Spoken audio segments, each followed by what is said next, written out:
¿Qué tal, amigos de Revista Purgante? Bienvenidos nuevamente a esta sesión de charlas. Hoy estamos con Aura García Junco. Aura, ¿cómo estás? Muy bien, muy contenta de platicar contigo. Bueno, Aura, vamos a platicar sobre tu más reciente libro, Dios fulmine a la que escriba sobre mí. Hay muchas cosas que quiero hablar al respecto. La primera, supongo que lo has percibido, que a veces las redes sociales no son un termómetro muy fiable, pero el libro está Ujú. encontrando lectores, es decir, supongo que estás satisfecha con el recorrido del libro. Sí, creo que lo que es interesante de los libros es que es muy impredecible si va a pasar o no eso. Y en el caso de este libro, salió en septiembre del año pasado, tiene un poco más de 4 meses de estar en librerías y ha ido encontrando pues poco a poco su camino, ¿no? Obviamente a mí eso me hace sentir muy feliz. Y espero que siga. O sea, creo que también me gusta mucho que los libros son animales lentos y que pues, también tienen una vida larga y pueden ir encontrando más caminos. Y que, bueno, todavía falta que salga en España, que parecería que eso está muy desligado, pero pues no, como que se retroalimentan los dos recorridos. Además que son muy tiránicos estos plazos, ¿no? Las novedades duran, son efímeras y a veces hay que reemplazar los libros de inmediato. Entonces, a mí me hace mucho sentido que un libro como el tuyo tenga este recorrido más largo y que además se pueda compaginar con los lectores en España. Pues ojalá haya todavía esa vida más larga, porque sí es muy tiránica la manera en la que se producen los libros. Digo, como cualquier otra cosa actualmente que pues es efímero, rápido, tienes que buscar una novedad que le guste al mercado para pues seguir alimentando las editoriales o el producto que sea en general. Y pues sí, tal cual, las novedades son novedades 3 meses, mi libro ya no es novedad, esta entrevista no debería estar sucediendo, digo que, este, porque pues sí, ya francamente no es novedad, ya no va a estar en ninguna mesa de novedades, pero lo que es muy bueno en la vida de un libro y lo que es muy necesario para que se mantenga es que se siga leyendo y que siga siendo recomendado, porque si no se sigue recomendando, tal cual no sé, las librerías dejan de pedirlo, muchas cosas empiezan a suceder, ¿no? Que son, como dices, muy tiránicas, o sea, sí es así como la tiranía del mercado a todo lo que da, pero bueno, por fortuna todavía no estoy ahí, o no está ahí el libro, más bien. Esperemos que todavía tenga más vida y que dentro de la medida de lo posible de cómo funcionan las cosas ahora, pues sea una vida larga, ¿no? No solamente la vida de, digamos que la colita de la novedad. Justo, además, aquí somos contraculturales, vamos a hablar mucho de contracultura, y es relevante si es novedad o Ujú. no. Oye, ahora, metiéndonos de lleno en el libro, a partir de la evocación de la figura de tu padre, diríamos que el libro transcurre por dos caminos muy claros. Uno es casi un ejercicio de arqueología familiar y el otro tiene mucho que ver con esta idea de las bibliotecas personales. Si tuvieras que resumirlo, ¿recomendarías transitarlo por esos dos caminos? Sí, o sea, es muy curioso porque cada quien lo lee como quiere. Sin duda, había una parte en la que me interesaba muchísimo hablar de las bibliotecas y los libros como ese reflejo de quién somos, y como esas entidades que no se pueden leer sin la experiencia del momento, ¿no? Ni siquiera la experiencia total, sino la del momento. Pero hablando de la parte de la arqueología familiar, pues para mí primero que nada el objetivo del libro era que fuera un libro de duelo y de 9 meses de un duelo, pero para hacer un duelo hay que hacer otras cosas, ¿no? Como hacer un reencuentro con una situación, con una relación, con un personaje, con dos personajes en el caso de este libro. eh, y como tal, pues implica hacer arqueologías familiares también, ¿no? Y arqueologías de otro tipo. Y tal cual, el libro entrelaza estas dos cosas porque, como decía, para mí, pues los libros y las bibliotecas, y aunque sean mínimas, aunque consistan en unos cuantos ejemplares, están muy ligadas a la historia de las personas y no se pueden leer sin esa historia. Entonces, obviamente hay intensidades en las que esto aparece en la vida. En el caso de mi historia, pues estaban tan ligados los libros y las bibliotecas personales con mi papá, conmigo, con nuestra historia, que el libro pues sí tenía que tener una vertiente muy fuerte de eso, ¿no? Pero creo que más allá de lo particular de nuestra historia, también me interesaba mucho hablar del libro como este artefacto, eh, que es muy diferente a otro tipo de artefactos culturales y que se lee muy desde la entraña. Oye, hablando de esta particularidad en la relación con tu padre a partir de los libros, ¿cuántas relaciones inconclusas? Y en tu caso pienso que pudiste llenar muchos espacios, pudiste encontrar muchas pistas en los libros de tu padre.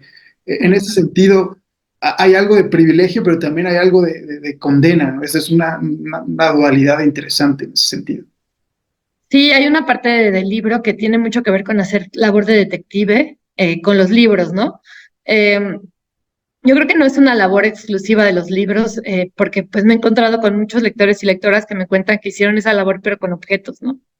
O, o una labor que es detectivesca, pero es afectiva también. O sea, porque lo que yo hice fue sacar un montón de libros que llamaban mi atención y empezar a leer las cosas que están más allá del texto, que son los rayones, la manera en la que el libro se ha deteriorado en el tiempo, que es pues tal cual su transcurrir al lado de la vida de mi padre y al lado de la vida de otros personajes de su propia historia, y tratar de sacar algunas conclusiones que no son nada más que conjeturas, ¿no? O sea, en ese sentido, pues lo que decíamos, ¿no? Es un reflejo más bien de lo que yo estaba experimentando. Y pues sí me gusta pensar como en un ejercicio de libro, que todo esto es un ejercicio de libromancia tal cual, ¿no? Es abrir los libros y ver qué hay adentro. Pero también hay otra parte en la que se me hace muy interesante, que eso sí no tienen otros objetos, que es la manera en la que puedes pensar la historia de un libro o lo que esté narrando o lo que esté explicando, lo que sea, dependiendo de qué tipo de libro sea, cómo lo puedes ligar con tu propia historia, con lo que estás sintiendo en ese momento y cómo es una lectura absolutamente irreemplazable por cualquier otra lectura de cualquier otra persona, e incluso tuya dentro de 3 años, ¿no? O en el caso mío, que intentaba hacer una especie de ouija literaria con mi papá, pues sin duda lo que yo leía en los libros no tenía nada que ver con lo que él leyó. Pero me pareció interesante también hacer ese ejercicio, ¿no? Y ver cómo podía tender esos puentes con él sin que hubiera ninguna certeza de lo que iba a encontrar, si fuera bueno o si fuera malo. Aunque los libros realmente pues eran generosos, lo que no era tan generoso era la vida. Oye, ahora justo refieres una cita de Yosená que habla sobre que no hay nada más revelador para conocer a las personas que precisamente los libros. Y yo justo pensaba en todas las epígrafes que condensas, las citas, y me parece, yo siempre he pensado que debe ser igual de escrupuloso esa colección, esa búsqueda que la escritura misma, ¿no? Este libro también habla mucho a partir de las referencias, de las epígrafes que tú propones. Sí, bueno, primero con la cita de estoy parcialmente de acuerdo, porque lo cierto es que pues es una cita muy elitista, ¿no? O sea, pues sí, seguro hay mil maneras mejores de conocer a alguien que no son sus libros, pero es una bella cita para citar. Este, y sin duda, en el caso de una persona que tenía como centro de su vida los libros, pues sí que aplica, pero yo creo que en general en la vida no aplica en absoluto. Eh, y sobre el libro, creo que como tiene la gran ventaja de ser muy híbrido y de que no es del todo una novela, pero no es del todo un ensayo y no es del todo una memoir, o sea, sí, son todos en realidad términos bastante sombrilla en ese sentido, ¿no? Como que tanto los ensayos como las novelas, como las memoirs pueden manar de muchas fuentes y maneras de narrar la historia. Y a mí me encanta esa flexibilidad porque justo me permite hacer lo que decías, ¿no? O sea, que es hacer que mis libros no sean solamente forzosamente narrativos, sino que puedan extraer de otros libros maneras de reflejarse, y también pues de tejer la historia a partir de los libros como ese espacio para pensar y para sentir.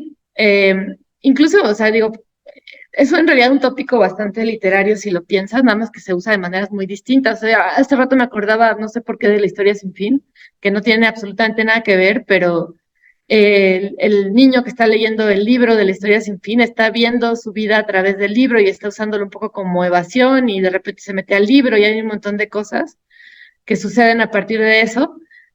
Y no es exactamente lo mismo que hago yo, pero sí hay un poco de eso, ¿no? En el segundo capítulo que hablo de los Goliardos, la asociación que instauró mi papá o que creó mi papá, que era pues como un grupo de contracultura, de difusión cultural en general, pero especialmente de publicaciones muy baratas. Pues lo hago a partir de Vilamatas, usando historia de la literatura portátil, breve historia de la literatura portátil, o historia abreviada de la literatura portátil. Siempre cambio la palabra en medio.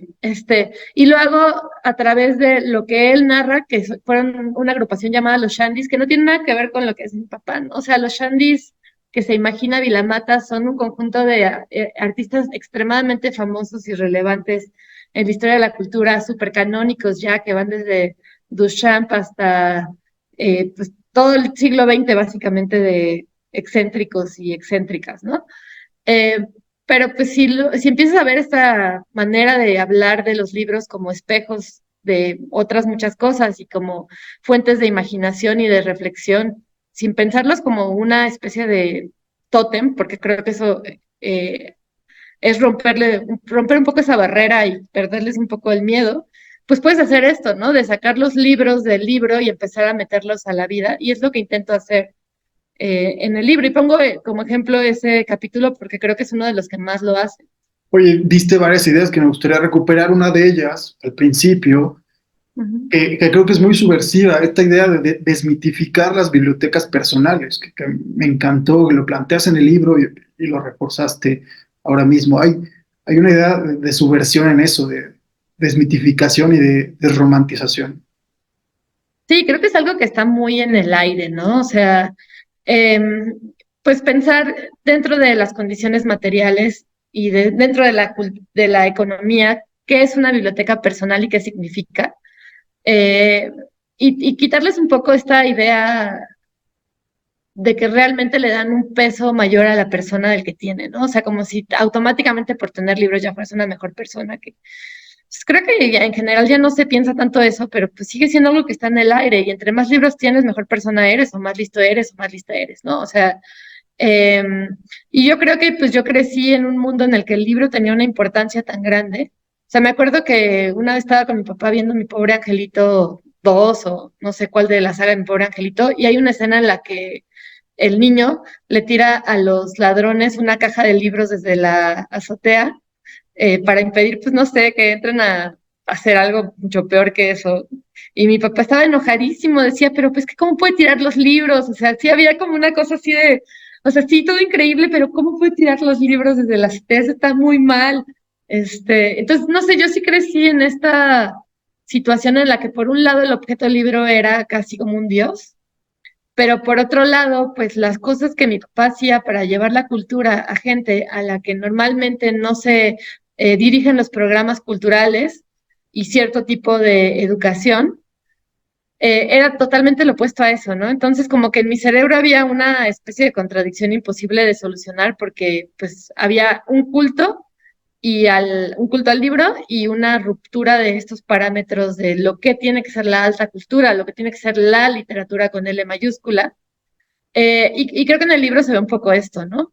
Y bueno, y también hablando de las bibliotecas personales, pues son esa cosa que está ahí en nuestras peores y mejores mañanas, o sea, que observan nuestros momentos más lamentables y que tenemos que mudar cuando nos mudamos de casa, ¿no? Y cargar a cuestas a lugares diferentes que muchas veces tienen muchas restricciones de espacio, porque pues es nuestra realidad contemporánea, especialmente de la gente joven que no tiene ninguna posibilidad de comprar una casa y que pues estamos condenados a estarnos mudando cual eh, personas errantes de un lugar a otro con todos nuestros libros, ¿no? Y eso también es una realidad de una biblioteca, hay una cosa muy material, se puede incluso pesar en kilos, se puede inhalar en polvo, en fin, hay muchas otras cosas que no son solamente este enaltecimiento del libro. Oye, hablabas de los géneros, que puede ser una novela de duelo, un ensayo autobiográfico, tiene mucho de autoficcional, pero hay una lectura mucho más sencilla que es el libro sobre libros, es decir, tú tienes un montón de puentes hacia lecturas que se asoma Paul Auster, evidentemente. Además, bueno, conecté a Vilamatas con Fresán, que además son digamos, que pertenecen a una misma idea de la literatura. Entonces, tú vas teniendo ahí puentes interesantes en ese sentido. ¿Te gusta que lo piensen como un libro sobre libros antes que esta novela sobre el duelo como tal? Eh, Pues más que me guste, o sea que obviamente sí es un libro sobre libros y a mí me encantan los libros sobre libros y pues yo crecí leyendo a Vilamatas, que es el rey de los libros sobre libros. Este, pues yo creo que es un poco tiene un poco de todo, ¿no? Y creo que de acuerdo a tus intereses y tu propia exploración dentro de la literatura le vas a encontrar algo distinto. Pues no sé, por ejemplo, he encontrado a muchas lectoras que le entran pues por el tema de los padres y el machismo, pero pues a muchos lectores que le entran por el tema de la contracultura y de qué significa haber creado un movimiento en el que los géneros menos privilegiados dentro de un contexto literario elitista eran puestos por encima. eh, y también gente que se ha peleado mucho con eso, pero pues también hay gente a la que le encanta pelearse, ¿no? O sea, para bien, pues no para mal. Digo, hay gente a la que le encanta pelearse para mal, que también ha entrado al libro, porque pues esas son las cosas inevitables que suceden cuando tienes un libro. Pero creo que sí, también tiene ese otro lado, que es un libro sobre libros y un libro sobre cierta generación. O sea, digo, yo elegí los libros a partir de su propia biblioteca, ¿no? De alguna manera eso me brindaba muchas posibilidades, pero también ciertas restricciones. O sea, no podría haber puesto ahí a Mariana Enríquez, porque pues mi papá no leía a Mariana Enríquez. Hasta donde él murió, pues no encontré ningún libro de Mariana Enríquez. O sea, no se trataba tanto como de lo que yo había estado leyendo en ese momento. Y me parece muy bien porque eso me obligó a que, salvo cosas que podrían ser un poco más para acá, como el libro de la ridícula idea de no volver a verte, que es un poco más, creo que es del 2015, no me acuerdo de cuándo es. No, ninguno de los libros que aparece ahí son novedades, ¿no? Son libros que rankean entre clásicos y libros que pues se han leído mucho, pero que mucha gente no conoce. O sea, si pienso en las cosmicómicas, que quizás sea el libro más conocido del que hablo en el libro, pues es un libro que ha sobrevivido a muchas generaciones de lectores y lectoras, que pues se enseña en programas de estudio, que es un libro muy de culto, ¿no? Y que mucha gente ha leído, pero si pienso en otros libros que aparecen ahí, pues no tanto, ¿no? Digo, La Invención de la Soledad de Paul Auster es otro libro que tiene mucho peso dentro de eh, pues, la historia de la literatura más reciente. Pero no sé, Jardines de Kensington, que es un libro increíble y maravilloso de Rodrigo Fresán, yo no lo había escuchado mencionado en ningún lado, ¿no? Y creo que también revisitar la historia de una persona a través de sus libros te obliga a salirte de la idea de la constante novedad. Digo, lo paradójico es que acaba siendo puesto en una novedad literaria, pero eh, por fortuna esa es una condición muy pasajera. Oye, y justo este juego literario que deviene a partir del título, que Ujú, es un epígrafe de Jardines de Kensington, de Fresán, que él recupera esta biografía especulativa casi sobre Barry, el creador de Peter Pan. Ahí lo cuentas un poco al final del libro, que me gustó mucho. Ese detalle ujú, siempre me interesa mucho, la génesis, por lo menos, del libro, ujú. la trastienda. ¿Cómo fue, si nos puedes contar un poco, cómo fue ese momento en el que dijiste, aquí tengo el título del libro y tengo, Ujú. redondeé la historia que quería contar, ¿no? Wow, pues la verdad fue bien difícil elegir el título para el libro. Yo cuando lo estaba escribiendo y cuando lo trabajé como un proyecto en el FONCA se llamaba El peor de los desiertos. Y así con ese título lo empecé a escribir, ¿no? Creo que cuando lo empecé a escribir por el momento en el que yo estaba, que era pues eh, el inicio pues digo, cuando planteé el proyecto hacia mí, mi papá tenía menos de un año de muerto, entonces estaba así, estaba hardcore el asunto, ¿no? Y tenía sentido para mí el título, que era un título que aparece dentro del libro, que salió de un texto que él escribió como prólogo a una de sus plaquettes, a un libro, de hecho, uno de los pocos libros que publicó Goliardos, que hablaba acerca de que la muerte de la imaginación conduce al peor de los desiertos, ¿no? Es como la aridez total. Pero luego cuando el libro avanzó, se volvió otra cosa, lo terminé, lo revisé, me pareció que era un título muy duro, muy fuertemente negativo, Y no que el libro sea así, ay, súper vibra altísimo, pero no quería que esa fuera la primera entrada hacia el libro. Se me hacía como que era entrar a un lugar oscuro, ¿no? Y yo creo que el libro, pues si bien tiene momentos muy duros, también tiene humor y también tiene pues algunas partes que son más bien como aventuras, ¿no? Eh, y entonces no quedaba. Fue difícil olvidarlo porque sí escribí todo el libro con ese título en mente, cada vez menos convencida, pero pues con ese título ahí dando vueltas. Y luego, pues el último capítulo que escribí, no por completo, porque ya tenía una gran parte escrita que estaba organizada de otra forma, fue ese, el de Jardines de Kensington.